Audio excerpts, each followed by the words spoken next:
Kekristenan tidak mengajarkan kita untuk merayakan hari Natal Kristus dengan minuman-minuman keras, dengan pesta pora. Kekristenan tidak mengajarkan itu. Tetapi dalam hal kita merayakan hari kelahiran Kristus, semua sebenarnya dalam hal kesederhanaan. Sesuatu yang disiapkan sudah cukup di hadapan Tuhan. Tuhan tidak melihat pakaian kita yang baru. Tuhan tidak melihat minuman atau makanan yang mewah yang kita siapkan di atas meja.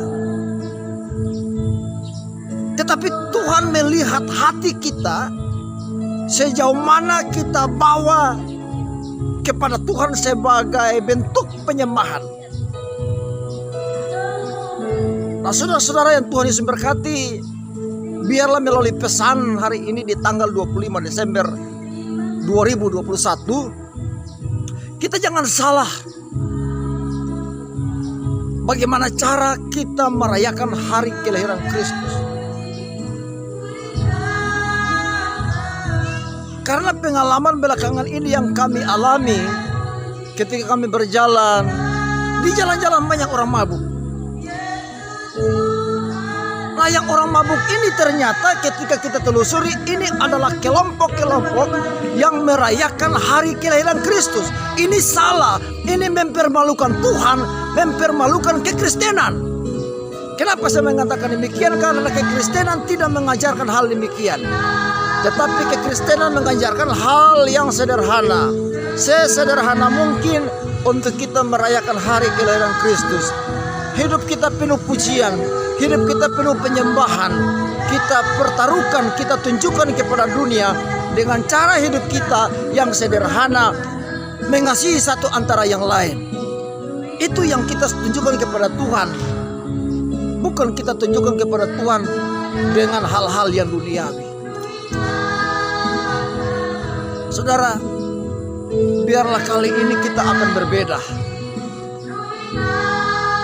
Nah, sehingga dengan cara-cara yang seperti ini, ada kelompok-kelompok tertentu yang mengatakan bahwa kalau orang Kristen dalam hal merayakan hari kelahiran Kristus, bahkan mungkin merayakan hari tahun baru,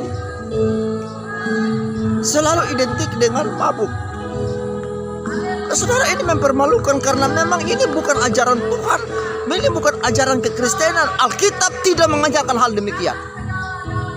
Tetapi yang Alkitab mengajarkan dikala kita masuk dalam tahun baru, kita merayakan hari kelahiran Kristus, kita merayakan dengan ucapan syukur.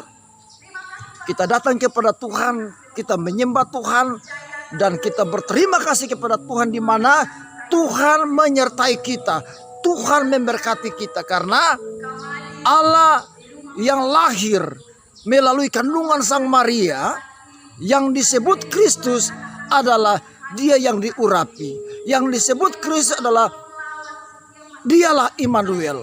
Immanuel adalah Allah menyertai kita. Nah, Allah menyertai kita sehingga kita bisa menikmati hari kelahiran Kristus. Allah menyertai kita sehingga kita bisa nanti masuk ke tahun rahmat Tuhan, yaitu tahun baru di 1 Januari 2022. Nah, saudara, siapa yang bisa menilai, siapa yang bisa menentukan bahwa kita akan sampai ke sana? Karena ada banyak orang yang tidak akan sampai. Bahkan ada orang yang sudah mendahului. Nah, melalui pujian, penyembahan yang kita jalankan dari hari ke hari, kita tunjukkan melalui tindakan kita, dan ya, kehidupan kita memberkati banyak orang. Ya, saya harap ini akan menguatkan kita, ini akan kembali membantu kita sehingga hidup kita penuh dengan ucapan syukur. Kita tunjukkan kepada dunia bahwa kita adalah orang-orang yang diurapi Tuhan. Kita adalah orang-orang yang dikhususkan Tuhan. Kita adalah orang-orang yang memuliakan nama Tuhan. Yang walaupun kita tidak perlu sampaikan, tetapi dengan cara hidup kita, kita sudah memuliakan Tuhan. Tidak perlu kita tonjolkan kepada orang lain, tetapi kita lakukan itu dengan setia. Kita lakukan itu dengan kerendahan hati, dan hidup kita benar-benar memuliakan nama Tuhan. Amin, saudara-saudara. Mari buka hati kita, persiapkan hidup kita sungguh-sungguh, sehingga kita boleh mengalami tahun rahmat Tuhan. Kita diperkenankan Tuhan untuk menikmati hidup ini yang dianugerahkan kepada semua orang, termasuk kita bisa alami.